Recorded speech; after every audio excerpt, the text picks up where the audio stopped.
Welcome to the Transformation Leaders Podcast. I'm Tony Lockwood and I'm delighted you have joined me on this latest episode.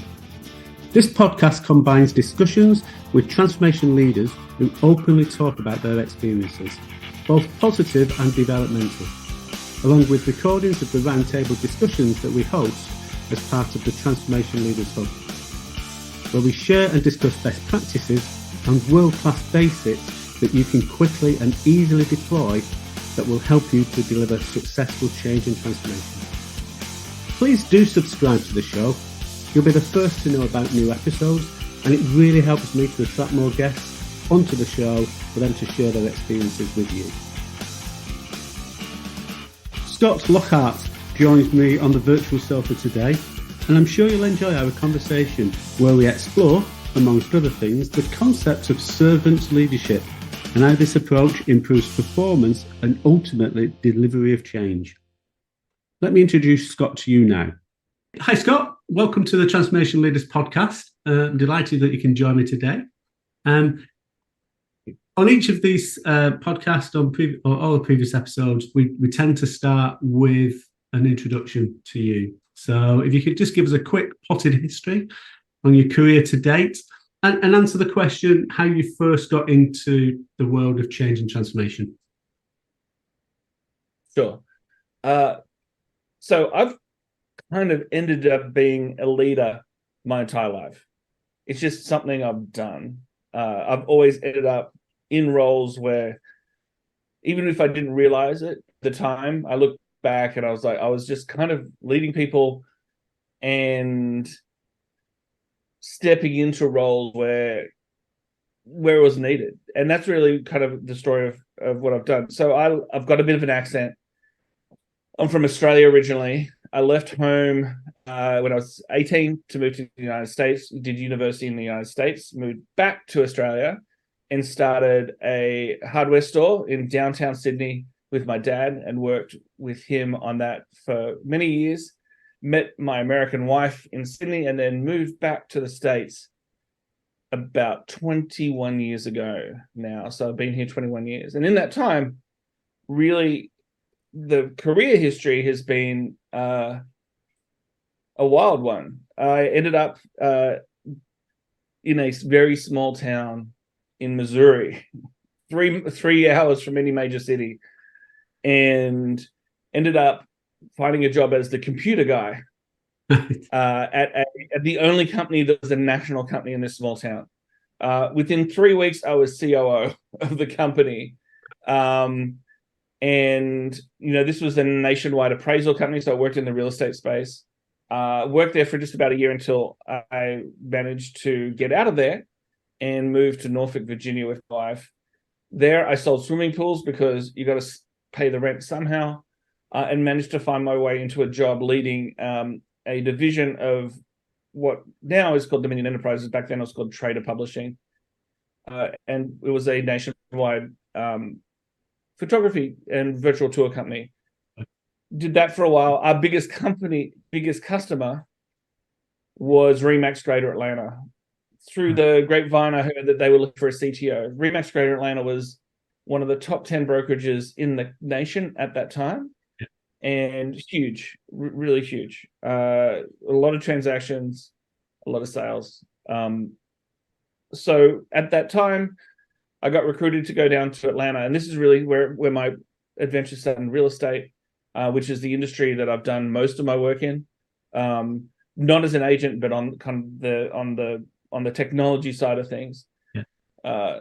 So came down to Atlanta, was at Remax, then ended up being a fractional CTO for a number of the largest brokerages, working with one of the largest lenders in the country.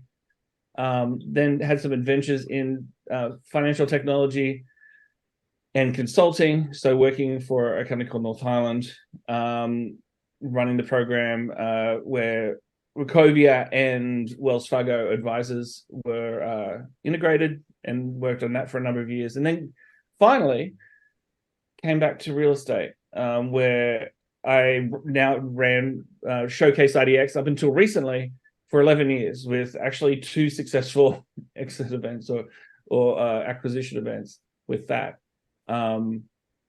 So yeah, it's been a wild ride through different forms of leadership, and ultimately culminating in the last, I would say, 5 or 6 years, where it's been kind of a hockey stick curve of development for myself when it comes to how to build teams, build productive teams, and products that actually people want to pay for time and again.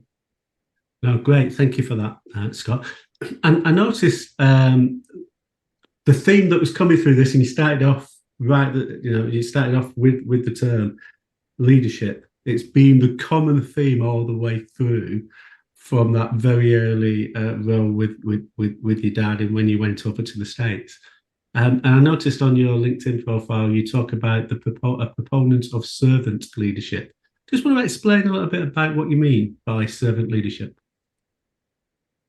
There's a few takes on it. My take is very much understanding that a leader's job is to not tell people what to do, but to help them do it.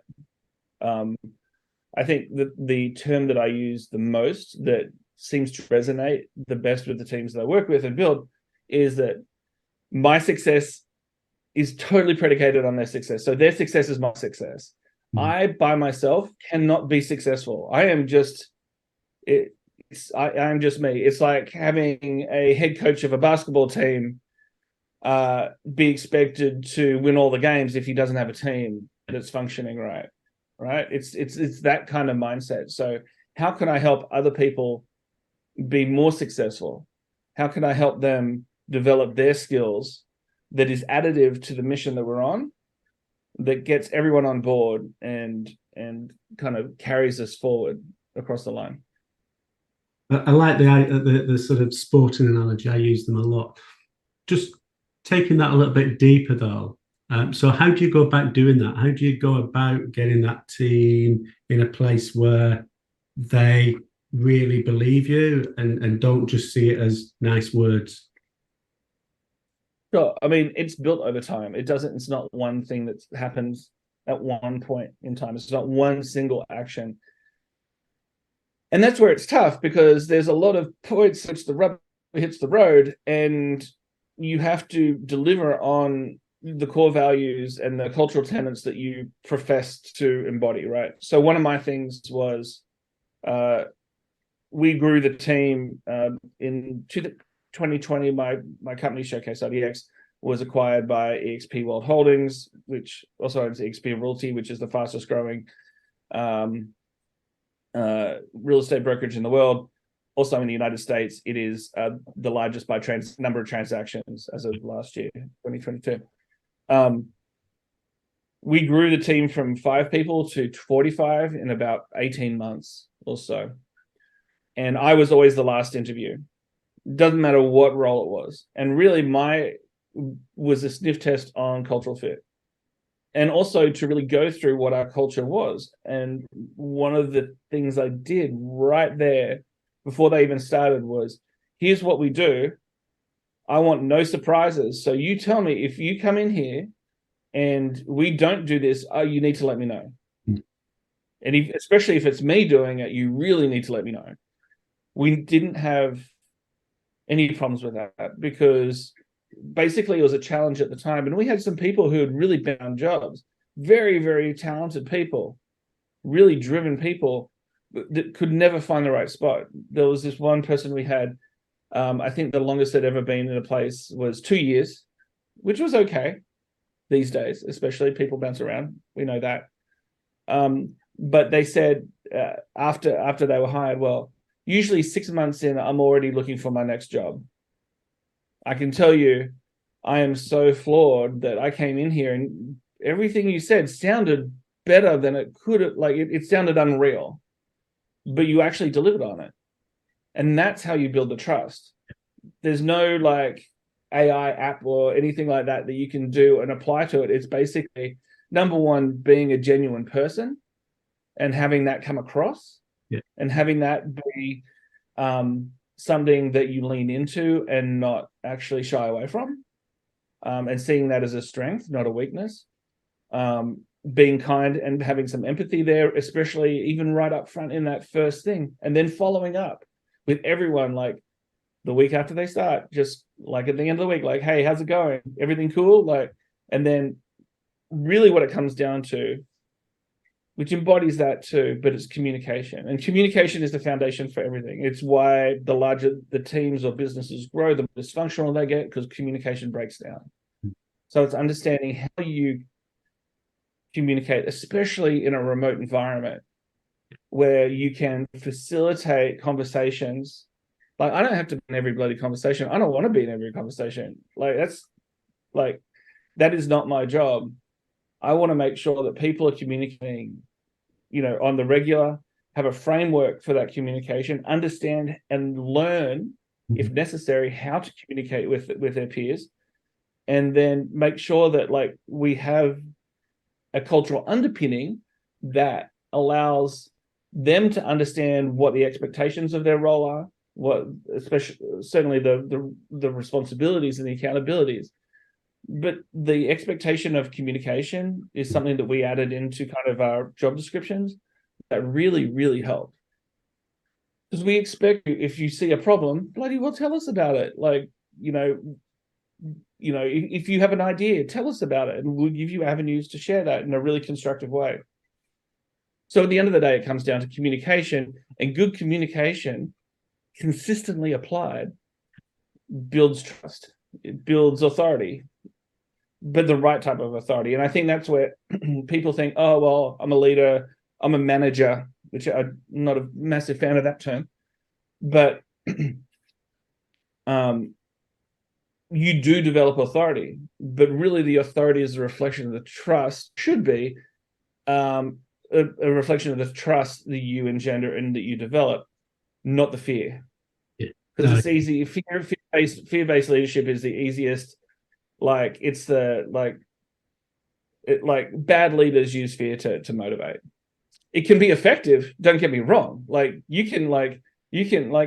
I'm not going to say that I haven't judiciously or tried to judiciously use a little bit of negative reinforcement occasionally, when used well, to an extent that doesn't make someone fear for their family's livelihood. It can be good. It's like you can just, sometimes different people need a little bit of a different kind of nudge in a different way. But ultimately, the only way that actually works is coming back around to trust. Yeah, and I think you're absolutely right, and totally agree with you. I think that ability to build trust within teams, whether it's a team that you're working with, whether it's a team that's in your community, whether it's your family team, it's critical, and it takes time to build, and it's very quick to break. But setting those expectations right up front about not what we expect from you as a team member, but what you should expect from me and us as your team colleagues is really interesting, because, as you say, it then opens up those discussions, doesn't it? Opens up the avenue for them to highlight deficiencies or things that are not necessarily meeting their expectations. And as long as you go through with that and make it reality, and not just bat them down as soon as they raise an issue or a challenge or raise a point, that will very, very quickly build that trust, as you've evidenced, which is really fascinating. And I think if you take that into the context of a change and transformation program, one of the big issues that I found in my career is that, as someone who's leading the change or leading the transformation, there is a natural distrust within the wider business, because the first thought is, what's going to be impacts upon me?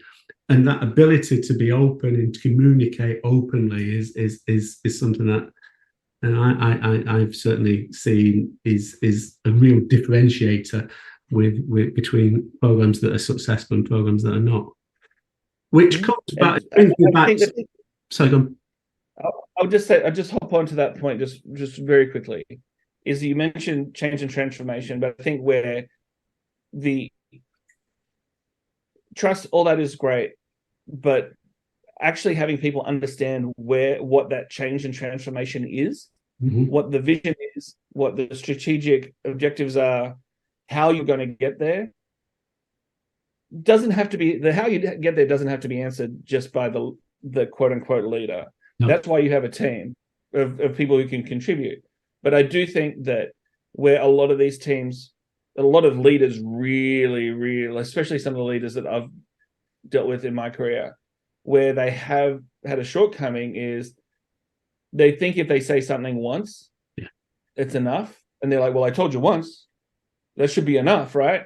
And like, yeah, that's really cool if you are a leader that doesn't want to get anything done. But people don't listen, like for the most part. And I mean that in the nicest possible way, but they really don't. It takes a bit of time to get things into people's heads. So to the extent they are, like, it's not just me talking about these cultural tenets, it's the entire team. It could be someone who could be perceived as the lowest rung on the ladder is actually the person who's the foundation of a lot of how we act, and and seeing that person use these cultural tenets to rise as well is really, really cool. So anyway, I just wanted to add that because I do think that is one of the things that is missed. Is I agree.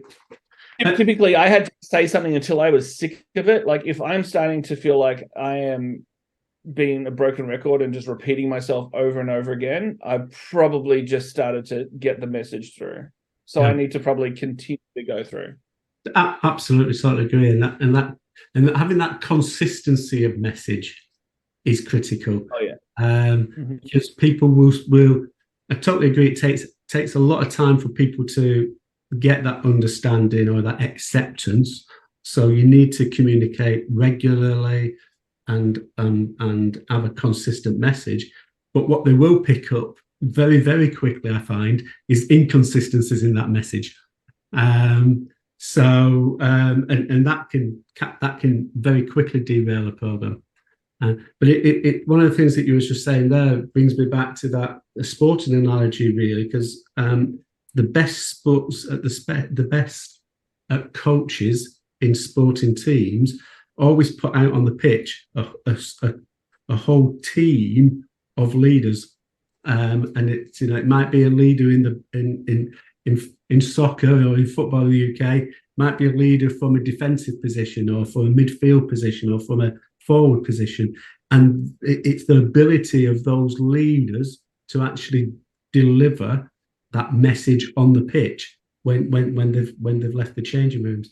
There's a book where England won the 2003 World Cup in rugby, and Sir Clive Woodward wrote a book called Winning, and he talks about this very core element of his success was having these leaders with each part of his team, and he would call them and treat them as this leadership team. So you can do that. Yeah. You can put it into a business context or a program context, but fundamentally, what he was saying and what you're saying is exactly the same. It's not necessarily you. You have, as a leader, you have to give that consistent message, but actually, there are key people within the business on the pitch, shall we say, that will have the ears and eyes of a lot more people than you ever will. So having those on board in understanding and bringing those change agents through, I find is critical. And I think it's just a mindset, organizational design mindset. And it's one thing to be able to like draw up a cool looking org chart. It's another thing to see how those pieces interact. So I completely agree. I mean, to use that sporting analogy, which does hold true. The one that is very cringe for me is the family analogy. Terrible analogy for anything. Like it just doesn't work. And it's actually, I'm not sure, it's probably not too far off in the UK. No, it's not far off in Australia, but certainly in the United States. It's disingenuous to call it a work family. Like it just, to me, it always just is super cringy when I hear that, because It's like the company's going to do what's the best interest of the company at the end of the day. And if that means laying off some people, you just don't lay off a whole pile of family unless they really deserve it, right? Like, it takes a lot. It's just a different kind of paradigm. Whereas the team, and when you're in the lead, like the captain's seat, so to speak, like my role was always head coach. That's the way I had assistant coaches who are my execs and my VPs. And then we had, like you said, then we had players, and we had a couple of player coaches who are good too. But we wanted to encourage the players to play. Yeah. Like, just let people play, but give them these skills that show them how to play more effectively, develop their skills, practice. Also, a big part of my job was therapist, was the psychology of work, and working with individuals who are, some were struggling, some were doing really, really well, but still had anxiety. I mean, I think in this modern day, especially leading, so I'm solidly Gen X. I am like in the sweet spot of Gen X, which no one talks about right now, which is great. But like in leading Gen Z, a lot of it is way more important as well. Like being able to break things down so you can work through these generational differences, which there are, and create a framework in which people can work in where they feel really secure, and that you reduce anxiety. And because anxiety is a real thing these days, and people get it over the darndest things. Like some offhanded, like kind of jokey little thing I'd say could be 6 weeks of someone freaking out low key that I don't even know about until I do. And then it's like, oh shit, oh, that was terrible. Oops. But creating an atmosphere where people feel like they can talk about that kind of stuff really is important. And the psychological aspect of leadership and being able to talk with the team and having one-on-ones, not just with your direct reports, but really taking the time to listen across the team, no matter how big it is super important. Totally agree. And it's interesting, a colleague of mine from way back, sort of 25, 30 years back, he always used to say, what was the phrase? Nobody cares what you know until they know that you care. And that stayed with me so long, because as a leader of a team, whether that's a small operational team or whether it's an organization as a whole, if they don't feel that you care about them, bringing it back to what you just said, and what matters to them, they won't be interested in you and what you know. So it's making, as you say, it's making that connection and being open to have those discussions, isn't it? It is, and I do think that no one's going to care as much as you do. If you're leading a team, if you're a founder, or even if you're leading a team, no one should care about the whole as much as you do. Number one, you just have to kind of come to terms with that. But where a lot of leaders that I've seen and coached actually struggle with is bringing people along. And there's one truism in human nature, which is kind of the law of reciprocity. Humans will give what you get. It's the old golden rule, right? Like, what people feel like you've given them, they'll give back to you. So if you give them peace of mind, and if you give time for them, you're more likely to have them closer to your level of caring about things than you otherwise would. Yeah. Where it's like, hey, welcome to your job. This is your job. And it's a job for most people. Most people, I mean, everyone has family and all kinds of stuff that goes on in their life. A job should not be number one. Yeah. For some people, it is. For leaders, probably people who are listening to this podcast, more folks like this are thinking, hey, this is it's kind of bumped, like 1 and 2, maybe a little bit fuzzy at times, but the job should not be. And that's something that I've certainly, especially over the last 11 years of running this company as a small startup, and then being bought by a public large multi-billion-dollar company, really that's really hammered that home, in a really big way, meaningful way. And the lesson there, I think, is one where whoever you're talking to, whether it's the newest member of staff, whether it's the first member of staff that you've had in and they've been with you for 20 odd years, or the group chief exec of the acquiring business, that you always look at things through their lens and look at and stand in their shoes to look at the discussion or the issue that you're looking or discussing, because sometimes we can all get fixed in this is our world, these are our issues, this is the way that I'm seeing things, and you get fixed in that mindset, don't you? Just stepping back in, looking at things from a different perspective is so powerful, and can unlock, I found, can unlock so much real value in those subsequent discussions, and can unlock a lot of issues and challenges that you'll go face at some point in the future. Gives you that ability to move forward a lot quicker. So I think you touch on some things. Two things. One is mistakes. Guess what? They're going to happen. Yeah. Some are going to be bigger than others. Some are going to be really painful. Most are going to be oops kind of things. But creating it's obviously we don't want mistakes, but they're going to happen. We know they are. That's going to be from miscommunication most of the time, and there's a number of reasons why. But really demystifying, or what we really tried to do was take the sting out of admitting that you made a mistake, so that people would actually admit it. Then layering on top of that a systematic way of doing retrospectives and actually building that into our cadence of work. So as we're doing projects, hey, we're to a milestone, let's make time to go back. Hey, what have we done? What didn't go well? Let's make sure that that's documented, like in the code repositories, all that kind of stuff. If it was on the engineering side, but what are the lessons learned? What are we bringing forward? That, so just as important to obviously identify issues, but also celebrate wins and all that kind of stuff too. To me, I was always much more interested in the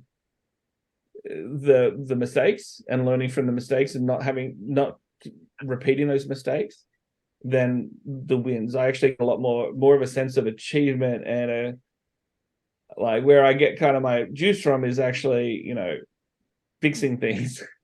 There's a lot more satisfaction that comes from that, for me anyway. I was at an event last week, and we started one of the points that we were talking about was these project reviews, post-project reviews, or part-way reviews, as you're going through key milestones. And the general feedback, there was probably 12, 14 different organizations represented in this at this dinner. And probably the general feeling was that these type of reviews were done inconsistently. So they definitely, they've been planned, but events take over. So in some cases, they don't get done. But when they are done, the general feeling was that very rarely do the lessons that have identified then get embedded into future projects or future activities, because events take over. It'd be interesting just to get your experience of how you've actually got that and then started to embed those lessons in future. What process did you go through? Sure. So I mentioned kind of this framework, and that's what I apply to a lot of different things, whether it's a marketing initiative or if it's a software project or building out a feature or something like that. And it really does apply across the board. There's a beginning, a middle, and an end, right? And the way we did this was really just build this into the expectations and the process that we had for everything else. Right. It is not a luxury. It is a core part of how we develop as a team. And I'm really, one of the things I'm super proud of is taking that time, improving the team. There's going to be people who they're worried about the next thing. They're worried about the next thing. If you are in a leadership position, you have a valve on that. You can turn up the heat. You can turn down the heat. You can make time for that. The key is consistency. Is like, you just have to be like, why didn't you do that? Like, that's bad. Like, you have to make time for that. Because the majority of, I mean, this goes into so many other things about having, a valid meeting schedule and people not just being, meeting all the time, but not actually getting any work done. I think it falls back into a bit of that. It's like, you have to develop a cadence for work and a cadence for communication that is, in this modern day, far more ad hoc. It's trackable, it's searchable. So we use Slack a lot. So we use Slack for 99.5% of all of our communications internally. Email for outside, but certainly for outside of within our group, Slack for everything, because you could search it, you could do all this kind of stuff. And we encourage people, hey, don't wait for a meeting days away from now. Just talk to someone. It's fine. It's like, maybe they're not going to get right back to you because maybe they're busy, but you're going to get to far faster than if you actually wait until the next meeting when you're meant to talk about it. And then it's about having, and this is certainly a work in progress, because it takes a lot of really getting people to not phone it in and to actually take the time to prepare, but get people to ascribe to a series of meetings and a collection of or an understanding of, this is how we meet as a team. This is how we meet as a whole team. This is how we meet as smaller groups. Whether it's a daily stand-up for an engineering and product team working on a certain product, that those were really limited. We got those down to under 10 minutes. They were bam, bam, bam, bam, bam. Everyone knew what was going on. Let's get on with our day. Like, we had a all hands meeting on Monday afternoons, where it was expected that people put in some time. It would probably take about an hour or two to actually prepare. And we had two formats for that. One was an analytical meeting. So we were going through KPIs, OKRs, all that kind of stuff for the different groups and the different initiatives that we had going on. And then every other week, it was more of just a narrative, hey, this is what we're up to kind of thing. Apart from that, there was not that many meetings. Like, we tried to keep people's calendars pretty wide open, and it's amazing. Like, I worked with a lot of software engineers. They can have 4 standing meetings a week and still complain about having too many meetings. And I'd be like, please. But you have to make space. You have to understand the different roles in the company that you have. And if someone's like an engineer is in too many meetings that they really don't need to be in, it could be literally a Slack message or an email. Like, and then, but also collectively giving everyone the permission to kind of call that out when they see it. Because if you're in a meeting that sucks, you know it. Like, it's like, why am I here? You're not actually in the meeting. You're probably over here on some other screen doing some other things and all this kind of stuff. Like, why are we here? And so we really tried to really focus on agendas and making sure that there was clear expectations for meetings, clear outcomes. It's cool to have a little bit of a chat in the beginning, because especially being remote, we didn't want it to be all like, I mean, we certainly were anything but like robotic about it. But like once you get into it, you're into it. Yeah. And then you can kind of chat and kind of hang out at the end if you finish early, which we usually did, unless we really got into it. But also giving people the permission to really get into it. There's and it's a real fine line. So it sounds kind of antithetical to what I just said, which is like agendas.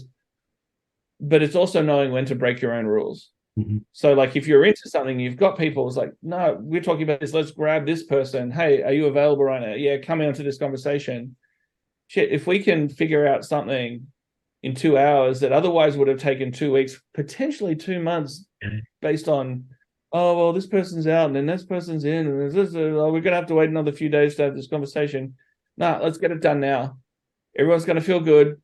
Let's get the conversation done now. If there's a decision to be made, let's sleep on it. Let's just, like, there's going to be a point person who's usually a product manager in our role, but sometimes there was a marketing, but there was someone who owned it and they knew they owned it, right? And it was their job to kind of come back and say, is everyone cool with that? Cool. All right, let's go. I think and that just, it works. No, it's interesting, Scott. I think there's 3 lessons I've taken from there. One, that ability to establish the non-negotiables. As far as you're concerned, it's a non-negotiable. We will have review meetings. We will assess what we've done. So it's a non-negotiable. So putting those non-negotiables in and making sure everyone adheres to them. 2, being clear about what the meeting is and why we need it, and not just have meetings for meeting's sake. I think that becomes a bigger issue the bigger the organization. In my experience, I've been in so many big global businesses that have meetings preparing for meetings. It used to be prepared for a meeting, but I've been in a few recently where it's almost 2 or 3 meetings before the main meeting, and that becomes cultural. People just get into that routine. And the third one, sometimes it's hard, but yeah, you're right. And the third lesson is that, and I was linking it to procrastination, but that ability to, if you've got an issue and you need to, and you've got an opportunity to resolve it by bringing someone in immediately, don't procrastinate and say, oh, we'll set a meeting up at some point in the future. Get them in and take action there and then, because there's nothing quite like getting things resolved there and then, because that builds that momentum very, very quickly, doesn't it?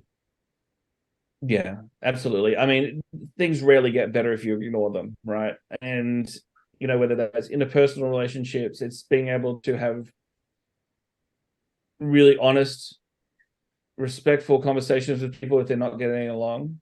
One of the core tenets, one of the things we used to talk about a lot, because it's important, was API, assume positive intent. And it's something that that was introduced to us, quite a few years ago now. And assume positive intent really, honestly, changed the way I thought about a lot of stuff. Yeah. What that means is, if you think someone's screwed you over or done some kind of slight in some way, usually that's you making that up yourself. Mm-hmm. That's, like, for the most part. There's some people out there who are just dickish, and they're just they're not nice people, and they get off on screwing with other people. Those are the people I'm not looking to hire, number one. So typically everyone on our teams would be like, we have a clear vision of where we're going. We all want the same thing. Yeah. It's not in my best interest to screw you over because we want the same thing. We may be talking past each other. Yeah. We may be not communicating well, which is usually what it comes down to, because someone's having a stress reaction to something in their lives. It could be from work. It could be something. And the way they showed up on Zoom one day was a bit like dismissive and like didn't want to listen. And even the best teams, everyone has their days. I have my days when I'm just like, I'll come across poorly. Well, what people know is, like, that's an outlier, and assume positive, but deal with it too. And I'll have people like from across the organization, and we were quite flat, but we were and we weren't, like, come up and be like, hey, you okay today? Because you seem a bit off. I'm like, oh, thanks. Oh, yeah, I'm actually having a bit of a rough day. Like, oh, what do I do? What do I done? And they're like, oh, no, it's not a big deal, but I could just see you're a little sniffy. Usually you'd be a little bit more understanding and like, you're a little bit more like sniffy today. I'm like, yeah, I mean, and even coming from me, like having folks on my team come to me and do that for me, it felt great. Like, when does that happen? That doesn't happen a lot. So assuming positive intent, making sure that everyone understands that, like, our individual success is predicated on our collective success. Yeah. So why it's not in their vested interest personally to screw you over. Yeah. And I mean, I've had this conversation many times over my career. It's like, why would they want to do that? Like, I think there's something there. So we actually did a thing. It's called the Birkman test, BIRKMAN. And it's not necessarily a psychological test or, like Myers-Briggs or any of those kind of ones. It's a communication profile. And I was always very, very against it. I was hilariously not for it the longest time, and I thought, oh, I don't like doing this. It seems like intrusive, and it just doesn't, like, does it actually really help? And a lot of them don't, right? Just knowing kind of your letters of whatever psychological test doesn't actually help you communicate with someone. What I found with Berkman, and everyone who joined the company would do a Berkman. It wasn't mandatory. Like, if someone really pushed back, I wasn't gonna absolutely force it, but I was like, trust me, it's going to be really interesting for you and probably your partner as well, if you have one, to do this thing. And really, we used that, and we actually had a consultant do an hour a month workshop, a communication boot camp workshop, where they would come in an hour every month. It was an all hands thing. Everyone had to be there, and basically, we learned how to identify how we communicate, how to identify how others are communicating, see what their baselines are, being more aware of how you listen and how you take in at the time, and then work with people. So getting the foundational pieces of that and really helping the team develop. I'm really proud. Like, a lot of folks made, everyone really made a lot of progress over the years that we were doing that. It was great because they were getting better skills. So when they choose to be a leader in management, quote unquote, or just as they get more senior in their roles, they're going to have more sophisticated conversations and have to understand how to communicate with someone, to read them, read the situation, and to react in a way that benefits everyone and not just not a reaction. And which is honestly one of the bigger problems that I've seen in leaders. They do all this, they read all these books, all this kind of stuff, but the foundational piece of communication still is weak, is fairly weak. I agree. And something you just said there made me sort of remember a piece of work that I got involved in years and years ago. And it's something that I've tried to implement with the teams I've been leading since, is what was called then commitment-based management. But it was fundamentally, if I ask you to do something, or we agree on a work schedule or an activity, if you think you can do it, tell me, say you can. And if you think you can, if it's going to take you 4 days, we agree 4 days. But I don't want you to agree 4 days just because you think I want it in 4 days. I want you to tell me whether or not you can do it in 4 days. If it's going to take 6 days, tell me now. But if you agree to 4 days, you're committing to deliver it on 4 days. And I don't want you to commit to something that you don't feel that you can do. And it took a little bit of time for people to sort of get into that frame of mind. And it was down to that trust element. It was down to that open communication bit. But once you did it, stuff just flew through because people could have this real understanding that actually, if I tell you that I'm going to deliver something, Scott, you can plan, because 99.9% of the times it will get delivered. There's always the exception. Shit happens. Yeah. But, you could really plan as opposed to lots of plans having lots of contingencies in, because we all know that things are not going to get delivered on time. It made it a lot smoother, a lot quicker. And part of that was about communication. Part of that was understanding and listening to people when they say they're going to do it in 4 days, but actually something inside says, you're not really committing to that, are you? You're not really, something tells you that perhaps it's not going to be 4 days. Challenging them back in having that discussion, as you're just saying, critical. So there's multiple sides to this, where you have the potential for people to sandbag and add more time. What I've found is usually it usually goes faster than in most cases. Like, it's probably the old 80-20 rule. 80% of the time, things actually get done faster because there's less barriers and less friction for people to get things done. 20% of the time, guess what? You screw it up. You screw up the estimate. There's something you don't know. Usually it's just a lack of planning or deep planning. They haven't gone deep enough to find out all the factors that could actually go into doing a task or initiative or whatever, building a product. There's obviously scope creep that goes into that too. There's all these factors that come into it. But at the end of the day, moving fast should be the goal. I would much rather say, hey, I want to do this thing. I think it's going to take 4 days. Mm-hmm. I've researched enough that I can get started on it, but I'm just going to go. Yeah. And we can think about this. And certainly there's different things, different projects at different levels that require a lot more planning and careful things, but a lot of them don't. Yeah. A lot of these things are smaller things. And what I've seen is teams really break down. It becomes a trudgery because they're planning the next planning meetings, and it's all planning, noting, because they're having meetings about something that really could have been the right people jumping on a quick call. This is what I'm doing. Documenting, which is, I think, the other part of that supports all this, is in terms of a foundational piece.